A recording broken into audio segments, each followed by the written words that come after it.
सम्राट अशोक की कहानी न केवल शक्तिशाली सेनापति की है, बल्कि एक आध्यात्मिक परिवर्तन की भी है।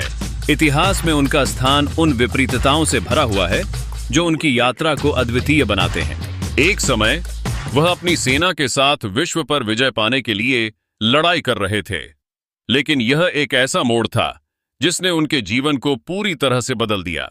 कलिंग युद्ध, जिसमें रक्त से सनी धरती और दुखों से भरी स्मृतियां थीं, वह घटना थी जिसने अशोक के दिल में गहरी चोट डाली। जब युद्ध की धूल बसी हुई थी, तब उन्होंने अपने सैनिकों और शत्रुओं के बीच होने वाली हताशा और दुमात्था को देखा। उन क्षणों ने उनके भीतर के योद्धा को चुनौती दी, जिससे उन्हें यह सोचने पर मजबूर होना पड़ा कि क्या वास्तव में विजय का मूल्य इतना मायने रखता है। अशोक का परिवर्तन तब शुरू हुआ जब उन्होंने बुद्ध की शिक्षाओं को आत्मसात किया। करुणा, अहिंसा और मानवता के प्रति अपार सद्भाव ने उन्हें अपने युद्ध कर्म से अति महत्वपूर्ण पाठ सिखाया। जैसे जैसे उन्होंने बौद्ध धर्म को समझा, उन्होंने महसूस किया कि उनके पिछले कार्य उनकी आत्मा के लिए एक त्रासदी थे। इतना बड़ा बदलाव केवल उनके व्यक्तिगत विश्वासों में नहीं, बल्कि उनके राजशासन की नई दृष्टि में भी आया।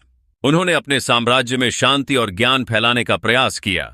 अशोक ने धार्मिक सहिष्णुता को बढ़ावा देने के लिए शिलालेखों का निर्माण करवाया। ये शिलालेख न केवल विचारों का प्रवर्तन करते थे, बल्कि लोगों को एकजुटता, दया और सम्मान की आवश्यकता की याद दिलाते थे। तो यह वक्त था जब अशोक ने केवल अपने व्यक्तिगत लाभ को नहीं, बल्कि उनके लोगों के कल्याण को प्राथमिकता दी।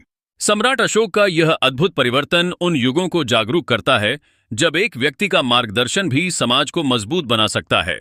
उनकी कहानी हमें यह सिखाती है कि बदलाव संभव है, भले ही आप कितने भी कठोर अनुभवों से गुजर चुके हों। अशोक का मननशीलता और साहस केवल उनके साम्राज्य के लिए नहीं, बल्कि विश्व के लिए प्रेरणादायक है, और उनकी विरासत आज भी जीवित है। आपके मन में अशोक के परिवर्तन के बारे में क्या विचार हैं? क्या आपने महसूस किया है कि परिवर्तन केवल व्यक्तिगत नहीं, बल्कि सामूहिक फले फूले के लिए भी आवश्यक है? अपने विचार और प्रतिक्रियाएं नीचे साझा करें।